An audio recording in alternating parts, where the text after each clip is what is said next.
Bright Minds, the podcast from the John Adams Institute, is brought to you by the members of the John Adams. Why not become a member yourself, or even better, a patron, and enjoy all the extras and benefits? Find out more at john-adams.nl, john-adams.nl, and click on Become a Member.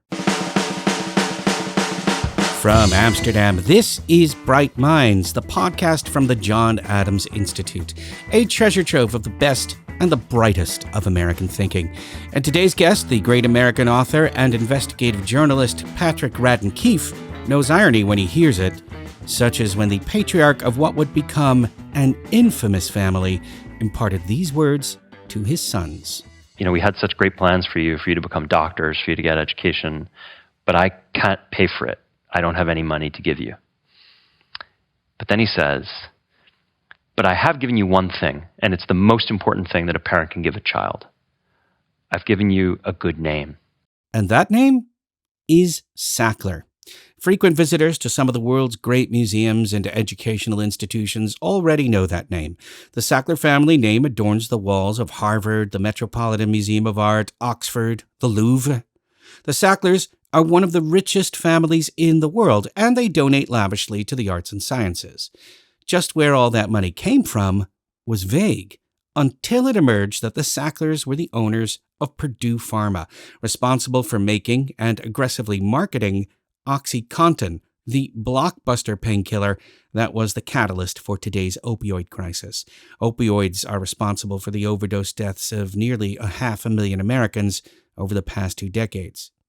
Patrick Radden Keefe is a staff writer at The New Yorker, and in his book, Empire of Pain, he paints an epic portrait of 3 generations of the Sackler family, as well as the indifference to human suffering that built one of the world's great fortunes. The Dutch journalist Ilko Bos van Rosenthal interviewed him at the Amsterdam Public Library, the OBA, in September of 2021. And the story scale is so epic that I've let the interview run slightly longer than usual. So, here's Patrick Radden Keefe.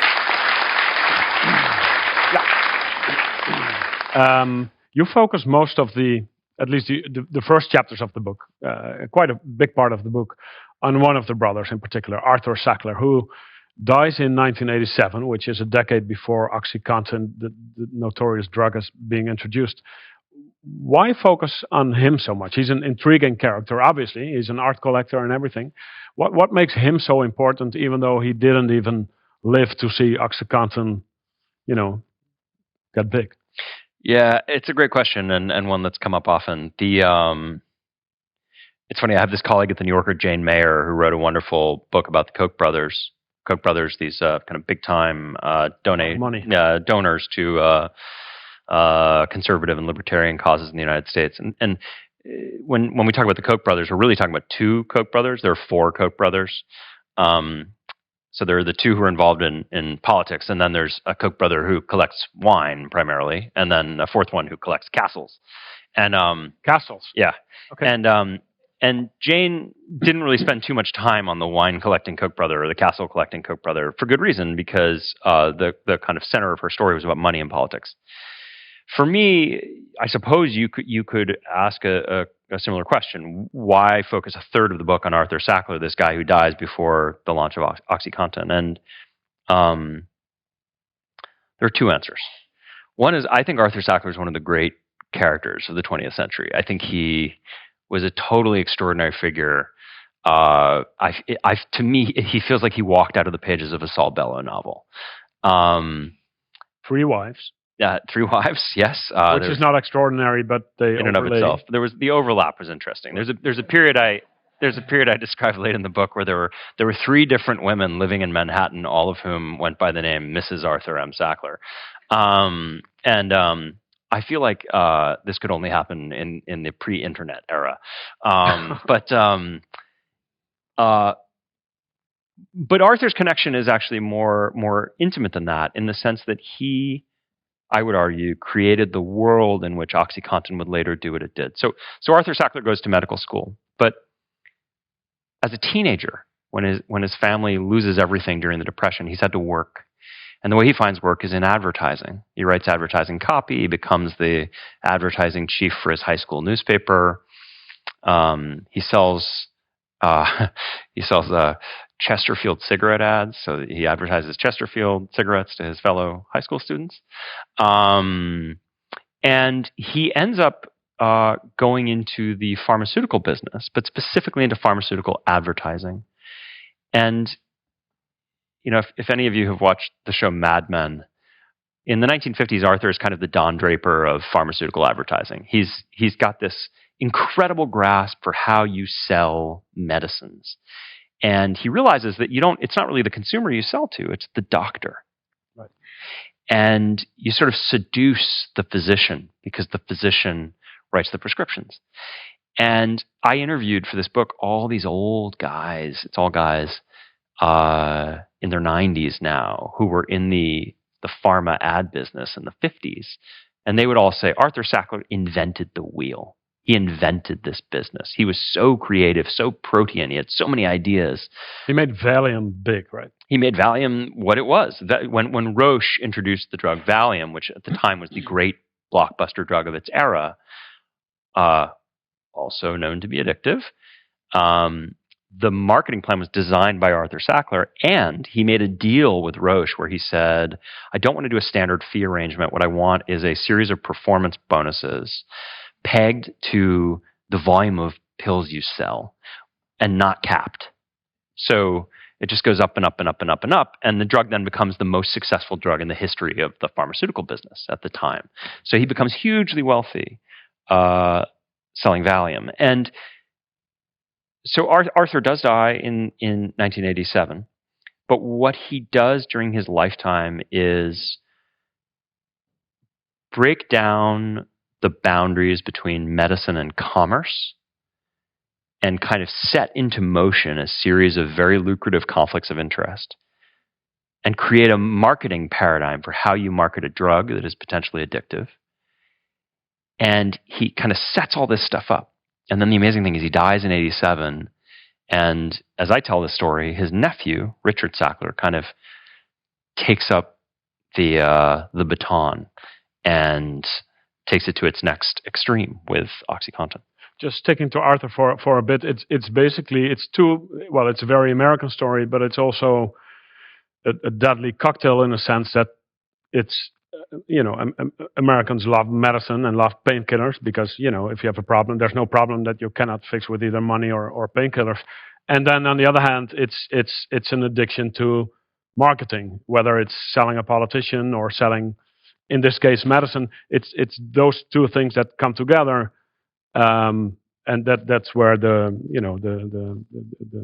ruining of America basically starts, right? Yeah, I mean, I think that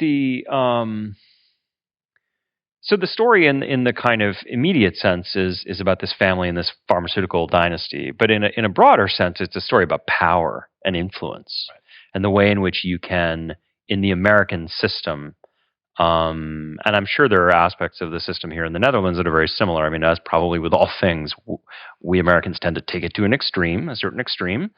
But with enough power and influence, if you're canny, there's sort of nothing that can't be bought. And there's a whole realm of corruption that's not necessarily illegal corruption. I think of it as kind of soft corruption. But the revolving door between regulatory agencies and private industry. The ways in which powerful lawyers with good connections can be leveraged to spring you out of trouble when the authorities are coming after you. We see Arthur Sackler do all this, and then we see it later with subsequent generations and OxyContin. Until OxyContin is introduced, well, even after, I guess, but it's parallel tracks because the introduction of the drug, which we'll talk about, was happening, and then at the same time, you mentioned it in your introduction, the Sackler name was being put on museums. He was collecting art, and they didn't give interviews, but he really wanted the name to be seen everywhere, right? So he wanted to be a big society person in New York. Yeah, I mean, there's this, but shy at the same time. At the same time, so there's this, right? So there's this strange thing, which is that Arthur Sackler's whole business was conflicts of interest, and you really need to read the book to get the full measure of it. But I mean, he He's in pharmaceutical advertising, but he also owned was an owner with his brothers of a pharmaceutical company, and he also had a medical newspaper which was given free to physicians, but it didn't acknowledge that he owned the newspaper, and it had a lot of coverage written by journalists that was very favorable to the pharmaceutical industry, and it advertised drugs that his brothers made, and it handled other ads that came for products that he represented with his advertising agency, and none of this is ever disclosed. So and then there's leaving aside the issue of the wives. So for Arthur, there was a sense in which he actually wanted to remain anonymous and behind the scenes as much as he could. I think for fear that if everything was disclosed, people might start asking uncomfortable questions. At the same time, he has this desire to emblazon the family name all over the place, and I couldn't really understand this. There's a wonderful line. I was talking to an Irish interviewer about this book. I think he came up with this off the cuff. And I was talking about the mania of the Sacklers for putting their name on buildings. And then this interviewer said, so it's as if they had an edifice complex. So they have this edifice complex where they're putting up the name. And I was trying to understand that, and I made this discovery. I was ways into the research for the book, of this story that I tell in the book about Isaac Sackler, the original patriarch, who during the Depression loses everything. His businesses kind of go belly up.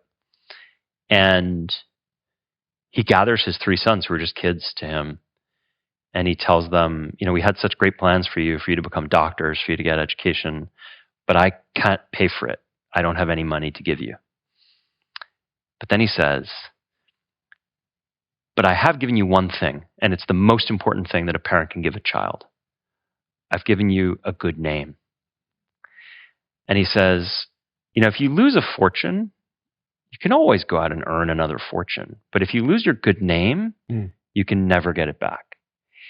And it's not too much longer after that Arthur starts making money. And as soon as he starts making money, he starts making donations. And as soon as he makes donations, he has his lawyers say, let's be clear, this is a transaction. This is not just charity here. This is a business deal. You're going to put the name above the door. So it's this weird thing where he's trying to kind of obscure his own business relationships, but also sort of posit the Sackler name as this great emblem of prestige. Now, during the writing process, and I don't know if you unraveled all this in a chronological order, but did you develop, perhaps in the beginning, any or some sympathies for Arthur? Yeah, I think if you read the book, well, before I even say that, there's a phrase that I often think about when I'm writing, which is I've done some screenwriting over the years for Hollywood. Nothing that you would have seen because none of it's gotten made. It was very niche. Yeah, exactly. Very, very niche. So niche, in fact, that nobody made it. But there's a wonderful adage among screenwriters that when you're writing a villain in a movie, it's important to remember that if it's going to be a good villain, that your villain doesn't think he's the villain in the movie. Right. Your villain thinks he's the hero of the movie. It's a whole other movie for the villain. And in real life, most villains don't twirl their mustache and kind of cackle and know that they're the villain. And for me, when I'm writing, I think it's a useful rule of thumb because it's important to remember that these are human beings and you may stand in judgment of them, but the story looks very different to them than it does to you. And I think that even if you are quite harsh with them in your assessment of them, which I am, I would say with Arthur and some of these others, I'm not looking to caricature these people. I want to understand them. So that would be true if I'm writing about Chapo Guzman, right, or anyone else. In the case of Arthur, he's so charismatic.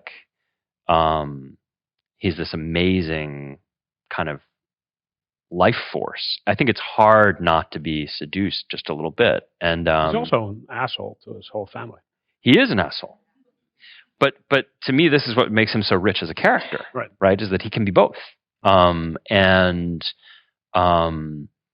he's one of those people, I've written about these people from time to time who, my last book was about the Northern Ireland. Jerry Adams is one of these people too, where everyone around them is kind of obsessed with them, And sometimes they are obsessed with them and love them. Sometimes they're obsessed with them and hate them.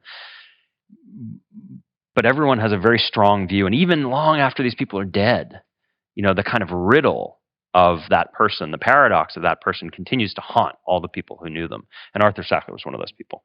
Let's go to OxyContin, which again was introduced in 1996, or it was admitted into the market. Set the scene for us, because the Reagan years were over. The Reagan Revolution was over. There was a big sense of that the government should be small, not too much regulation, right? Is that how they got this medicine, OxyContin, approved? Because before, people said that oxycodone, which is which is part of OxyContin, was too addictive, and therefore it would not be permitted by the medicine authority, right? How come they accepted it even to enter the market? Well, so there's a sort of a broad answer and a specific one. The broad answer would be that there was a reconsideration going on of the way in which pain is treated during this period of time. There were many doctors who felt that, certainly in the United States and the UK and elsewhere, that pain had not been adequately treated, that doctors didn't have a lot of education in pain, that doctors tended to think of pain as just a symptom of another thing and not as a condition in itself that they should aggressively treat, and that they were reluctant to prescribe opioids, these kind of miraculous drugs that derive from the opium poppy, and that the reason that they'd been reluctant to do that was a fear of opioids being addictive. So people used morphine and other opioids for cancer patients, end-of-life care. But it was kind of the solution that you kept on the top shelf, and you reached for it when other things failed, or when somebody was at the end of their life. And OxyContin came along just at the point where a number of doctors were saying, maybe we've been too conservative in our use of these drugs and we've let people suffer needlessly in pain. Maybe we should rethink this. So the timing was great. The company also made a bunch of claims that in retrospect were totally bogus about the drug. They said, our drug is different from anything that's come before, because they had this seal. So when you say OxyContin, so oxycodone is where you get the oxy from, and that's an opioid. If you've ever taken Percocet, oxycodone is an ingredient in Percocet. And the contin part is for continuous. So there's a seal that slowly filters the active ingredient into your bloodstream over, in theory, 12 hours. In practice, it didn't last that long. And the idea was, when you do it that way, you can give somebody a huge dose, 80 milligrams. At the time, they had a 160 milligram pill of OxyContin, pure oxycodone, way bigger than anything that you would have had, certainly in a Percocet or something like that. And the notion was that you just take it twice a day. You have to take it once every 12 hours. It means you could sleep through the night. It's a great marketing pitch. But wouldn't doctors be worried to prescribe it? That was one concern. And then the other concern the company had was, they had previously had a cancer pain drug, and they said, the problem is there's only so many cancer patients. What if we could find a way to market this for other kinds of pain? Back pain, sports injuries, fibromyalgia, chronic pain, not even just severe pain. What about moderate pain? That could be tens of millions of people. And that was what they wanted to position the drug for. So how do you do that? Well, you have to overcome the reluctance of physicians to do it. And so you claim that it's not addictive, which is what they did. So that was the marketing pitch. That's how they got permission from the Food and Drug Administration to even...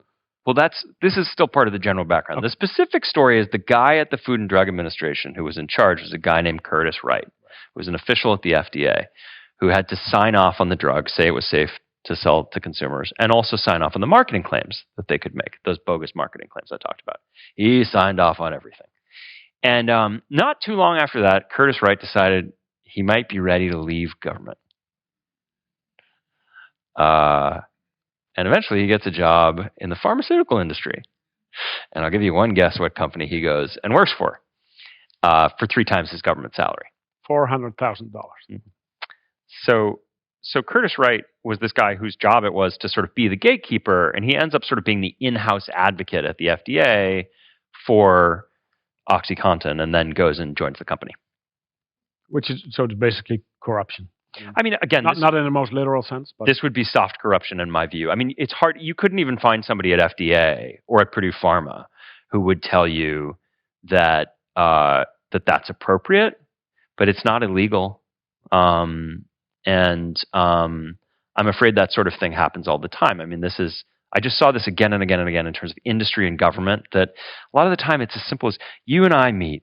Your job is to regulate me. We have to meet because you're regulating me and deciding whether or not you can sell my drug.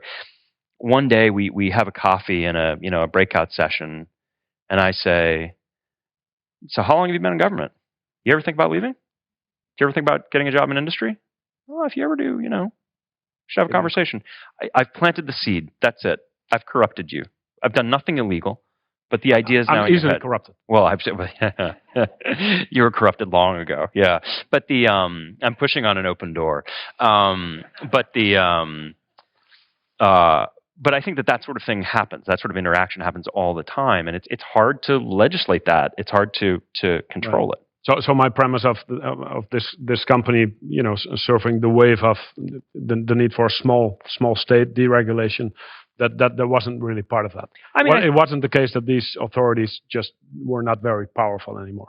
There's some of that. I think that comes later when the federal government realizes there's a problem and they're wondering what they can do about it. Right. Now you mentioned that Arthur or the Sacklers, they chose to not aim for the patients but for the doctors, make their life as comfortable as they could. I think you write in a book that they spent, this company, I think $6 million a year just for food and taking doctors out to dinner, right? 9 million, yeah. 9 million. What else did they do? I mean, how did they get these doctors to write, hundreds and thousands of prescriptions every year?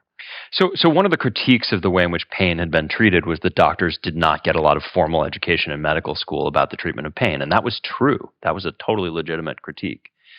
The company hired hundreds and hundreds of sales representatives and incentivized them in this interesting way. What they said was, we will give you bonuses. The bonuses will be pegged to the volume of pills that you can get doctors to prescribe. We're going to track it all very carefully. And at every other pharmaceutical company, your bonus was capped. And at Purdue Pharma, it wasn't. So the more you get doctors to prescribe, the bigger your bonus is. And it gets to a point where you have people making like $200,000 a quarter as a sales rep for Purdue Pharma. And they would go out, meet with doctors, wine and dine them, bring them food, any way they could incentivize them.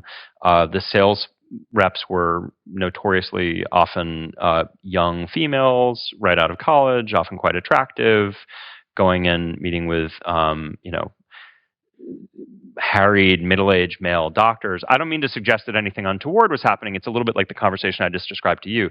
Every little subtle dynamic, anything that can give you a tiny edge was used. And, I've interviewed a bunch of these sales reps, and they're going out and they're lying. They're saying the drug's not addictive. And they would identify doctors who were, to my way of looking at things, really irresponsible. Doctors who were prescribing too much. And they were profiting from every prescription. They profited from every, so those were the doctors they lavished attention on. And the company told them to. Inside the company, they had a name for those doctors. They called them whales, which is in Vegas what you call the big ticket gamblers. They would keep track of how many prescriptions every doctor wrote. Every pill. Which also meant that the company knew that, when you had some little rural osteopath in a tiny little part of Pennsylvania, 100 miles from anything, with a very small local population, and he's like fire hosing OxyContin in every direction, they knew, because they had those numbers, that they knew that the volume of pills that they were selling in this area was totally out of proportion to the local population. And it's that times 1,000. They knew this everywhere because they tracked that data very carefully. And this was mostly still, OxyContin is being used in big cities as well, but this was mostly a flyover country problem back then. Ohio, Pennsylvania, West Virginia, Vermont. I don't. Initially, it pops up in these very specific places. Yeah, Maine as well. It's these often quite rural, in some cases post-industrial, sort of Rust Belt type environments. Generally white, working class. A lot of people out of work. A lot of people working kind of tough manual labor jobs. More a lot pain. of people suffering from pain. Right. Yeah, right. And the medicine worked. I mean, what about the other companies? Because the book obviously focuses on Purdue Pharma, and reading the book, it's hard to believe that there are other companies as immoral as this company is. But there were plenty more.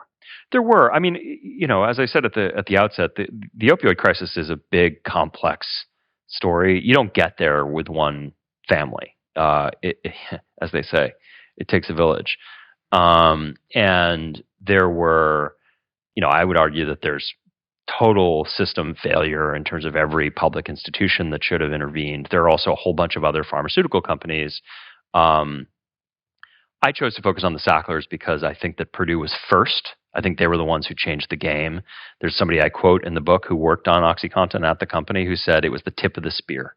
So there were many others who came in after, and many of these companies are now dealing with the consequences of that. And so I think there's plenty of blame to go around. I don't mean to suggest for a moment that this is a story in which the Sacklers are the only culprits. I think they were the first, and I think they are the most interesting. Right. Was there any particular time in which you could give the Sacklers benefit of the doubt, in the sense that did they know from the beginning that they were selling a product which was much more addictive than they originally portrayed?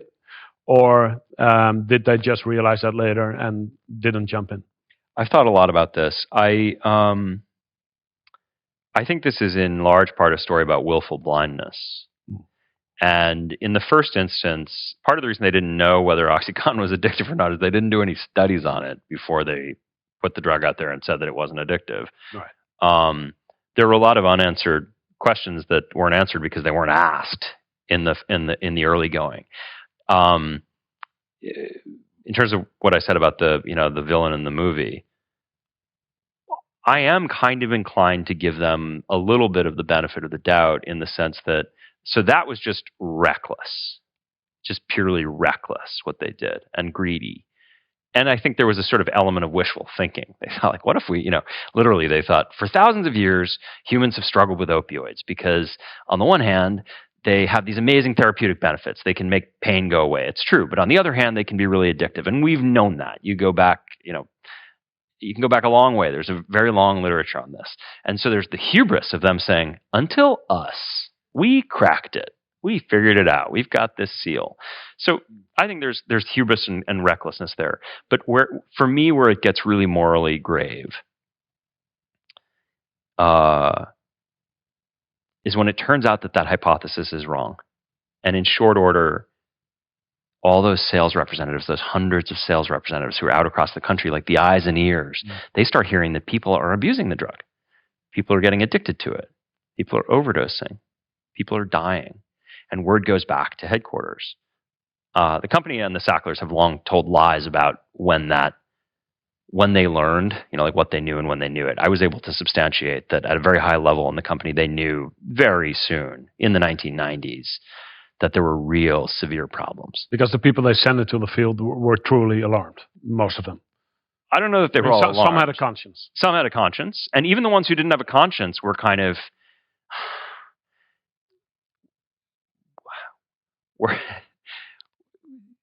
would write these notes. I've seen them where they say, I talked to the doctor. The doctor keeps talking about the street value of OxyContin.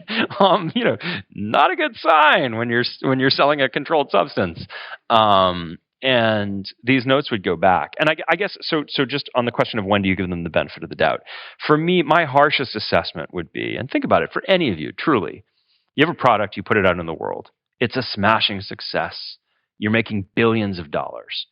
People are telling you you're a genius. All your rival companies are trying to take a page out of your book and do the same thing. And then your employees come in and they say, so I'll tell you what, it's killing people. It's killing people. And, it's probably not an option to stop the train. But I think it might be an option to slow the train down a little and say, hey, let's look at our marketing. Is there something we're doing wrong? And what's amazing about the Sacklers and their company is when word came back, what they said was full speed ahead.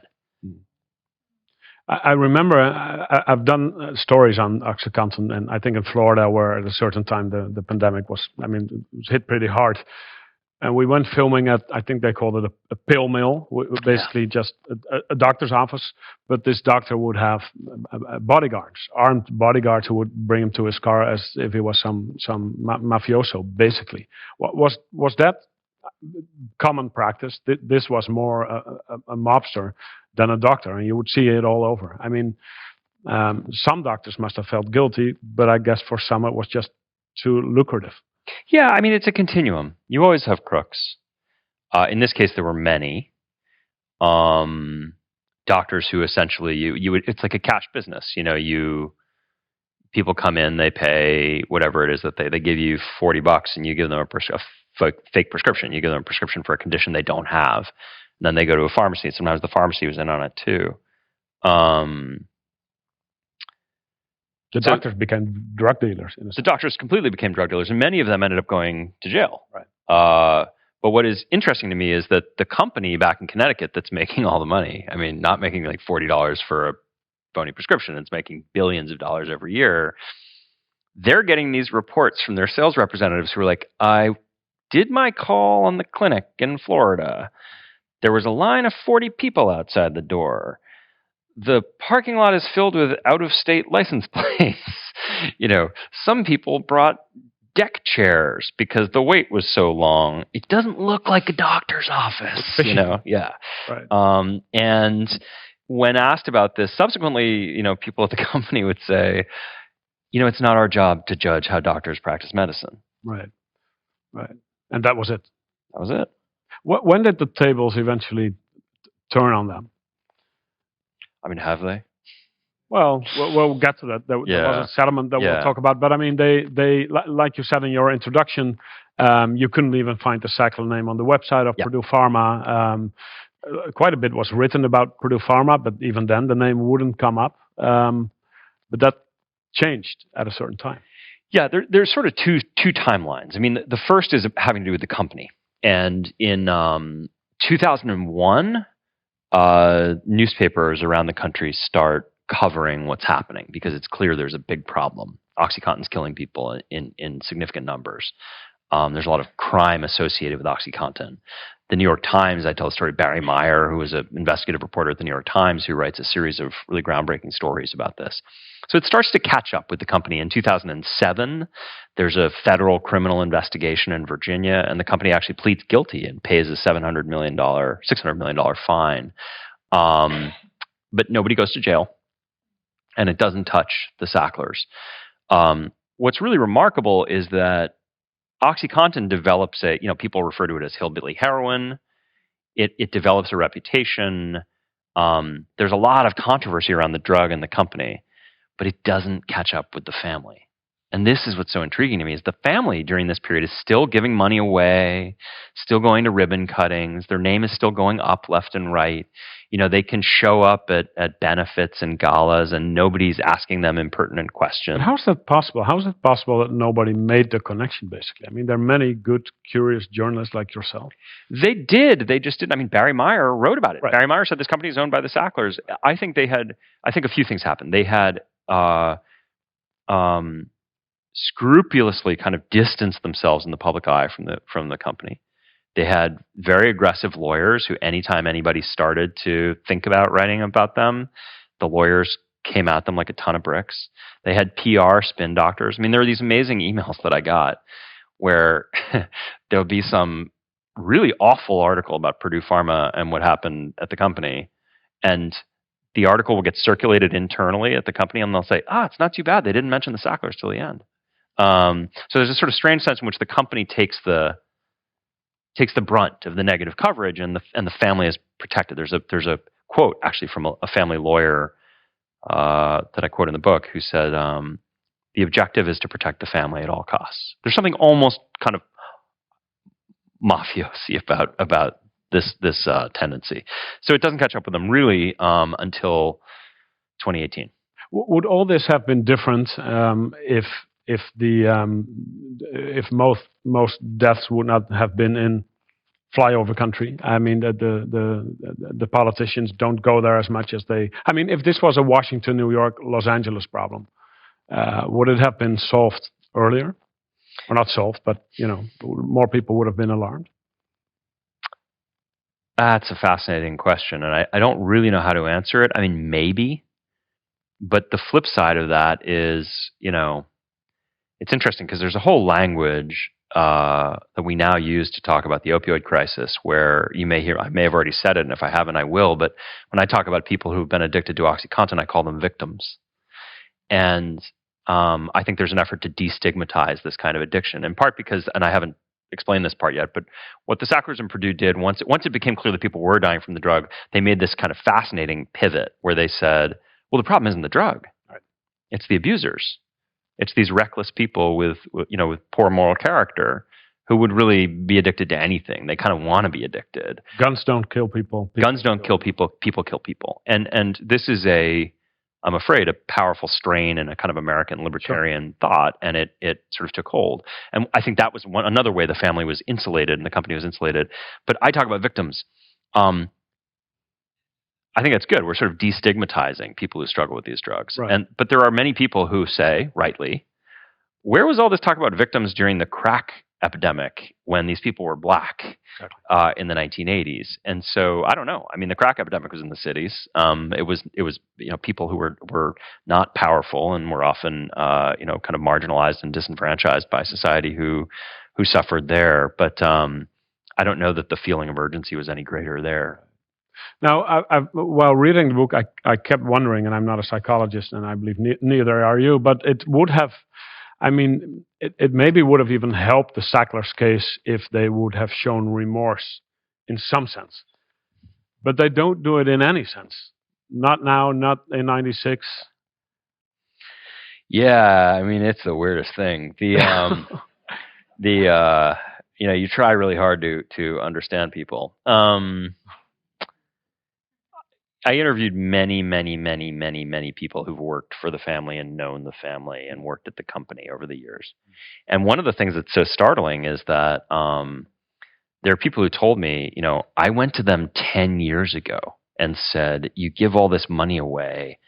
What if you set up a foundation and put $100 million in it, which is nothing to you, right, and said, this is to help treat the opioid crisis, the victims of the opioid crisis. It would have been pocket money.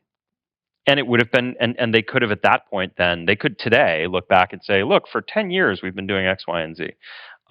There's always been resistance. I think for a number of reasons. I think that rhetorically they didn't even want to acknowledge that there was an opioid crisis. One of the amazing emails that I got from just quite recently that's in my book is Mortimer Sackler Jr., a second-generation Sackler, I think in 2019, in an email to family members talking about the so-called opioid crisis. So this is the way they talk in private. So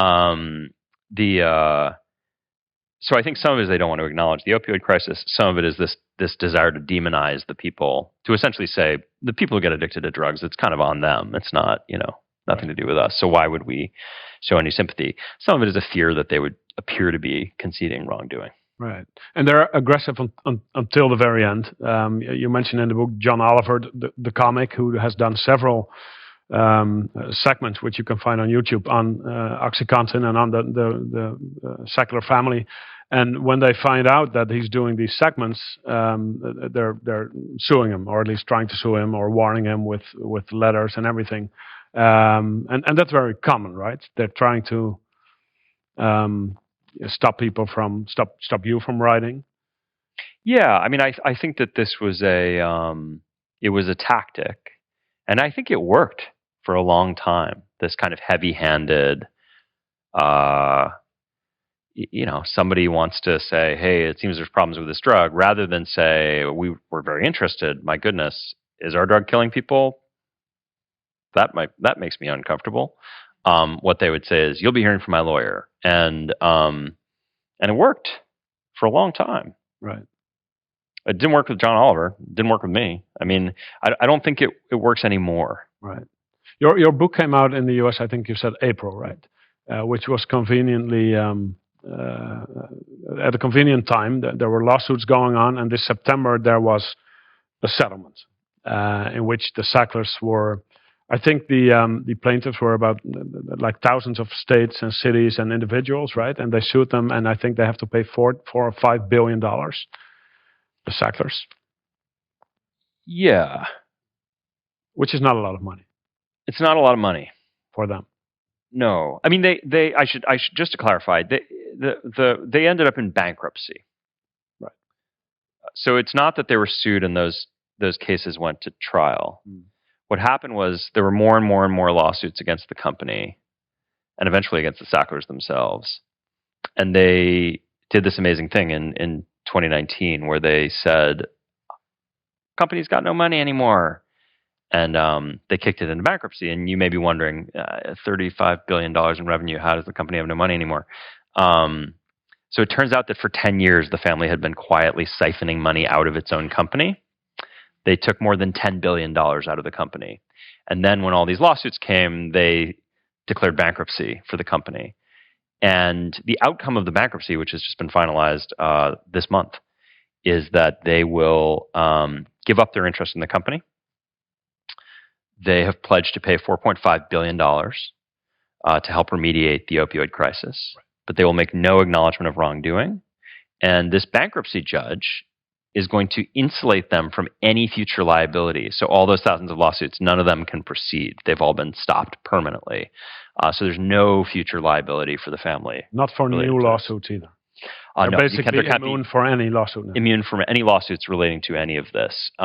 Which, if you have as a family $12 billion or $11 billion, and you have to pay through this system $4 billion, but then you're immune, you're basically off the hook. Absolutely, and I to put a finer point on it, I was interested in this because the thing about the $4.5 billion. So first of all, the cost of the opioid crisis at this point is more than $2 trillion.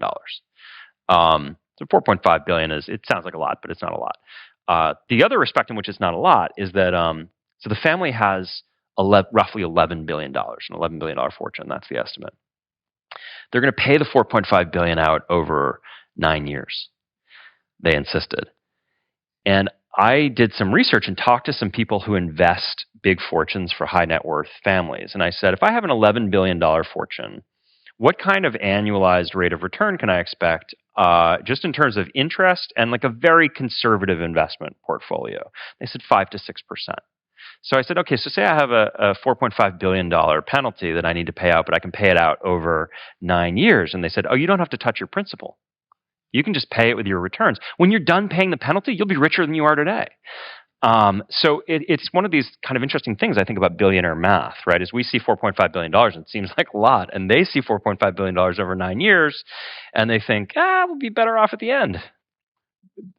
I mean, with that conclusion, does your book, do you feel vindictive in a sense, or not at all? I mean, their name has been damaged forever. It's the metropolitan. I mean, most of these museums don't use the Sackler name anymore, I believe. Some. I would say most still do. Most still do. Okay. I mean, the trickiest thing is that these are, as I mentioned earlier, it was a transaction, right? So that means it's a contract, and the binding contract. So many of these museums, which they've all said that they won't take future money, right? But they're scared to take the name down.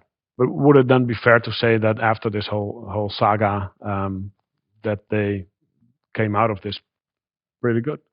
Well, I think it depends on how you look at it. I mean, yes, in terms of justice and accountability, this is money. This is a story of impunity, and if you, I actually think we haven't given away too much tonight. And if you do read the book, you'll see that impunity is in some ways its subject. It was always going to end this way. This is a story in which the bad guys were always going to get away with it in the end. Right. The one bit of solace that I think people can take comes from that story about Isaac Sackler, where he said, the most important thing that you can give a child is a good name. And money is fungible. You lose a fortune, you can earn another fortune. But if you lose your good name, you can never get it back. And the name is coming down. It's come down at NYU. It came down from the Louvre. The Serpentine Sackler Gallery is now just the Serpentine again. came down from Tufts University. There was I took personal interest in an interview that the head of the Metropolitan Museum of Art gave to Time magazine. The Met Gala is this big annual kind of event. Right. And the head of the Met did an interview with Time magazine and was asked, well, what about the Sacklers? What about the Sacklers? Will the Sackler wing remain the Sackler wing? And he said, we are considering that right now. We are having active conversations about whether we'll take the name down or keep it up. And then he said, I've been reading this book, Empire of Pain, which, who knows what they'll do, but I'm encouraged to think that he's reading. Patrick Radden Keefe speaking to Dutch journalist Ilko Bos van Rosenthal here in Amsterdam last 29th of December 2021. Mr. Keefe is also the host of the Wind of Change podcast, detailing how the song by the Scorpions may have been a Cold War weapon. I just had a listen, and it's fascinating. Speaking of fascinating, did you know that you can go to our website, john-adams.nl/videos, where there's a link to the video of this extraordinary event. We also have a newsletter you can sign up for and a veritable treasure trove of great American thinkers and speakers at john-adams.nl. And while you're there, why not become a member of the John Adams? Not only will you support what we do, you get a discount to future live events. In the meantime, you should go to wherever you get your podcasts and leave a review of this show. This will help get the word out, and we can keep on sharing the very best of American thinkers in Europe with you, free of charge. That's it for this week's show. Our theme song is called La Prensa by the Parlandos. Our editor is Tracy Metz.